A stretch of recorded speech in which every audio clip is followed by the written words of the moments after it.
How to make Google Chrome default web browser on Windows 11। अगर आप अपनी Windows 11 में गूगल क्रोम ब्राउज़र को डिफ़ॉल्ट ब्राउज़र सेट करना चाहते हैं तो चलें देखते हैं कि हम किस तरह से विंडोज़ 11 में गूगल क्रोम ब्राउज़र को डिफ़ॉल्ट वेब ब्राउज़र रख सकते हैं। तो चलिए वीडियो स्टार्ट करते हैं।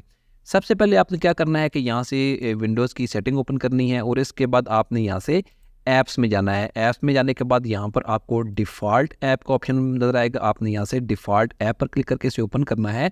तो यहाँ पर नीचे आपने गूगल क्रोम का ऑप्शन जो होगा आपने इस बटन पर क्लिक करना है। इस बटन पर क्लिक करने के बाद यहाँ पर आप देख सकते हैं मेरे पास इस वक्त माइक्रोसॉफ्ट एज जो है वो डिफ़ॉल्ट ब्राउज़र है। आपने अगर चेंज करना है यहाँ पर क्रोम ब्राउज़र रखना है तो जस्ट आपने इस बटन पर क्लिक करना है और यहाँ से क्रोम ब्राउज़र को सेट डिफ़ॉल्ट करते जाना है। तो यहाँ पर आपका जो गूगल क्रोम होगा वो डिफ़ॉल्ट ब्राउज़र हो जाएगा। तो आप इस तरह से बहुत आसान तरीके से विंडोज़ 11 में गूगल क्रोम ब्राउज़र को डिफ़ॉल्ट वेब ब्राउज़र सेट कर सकते हैं। Thanks for watching this video.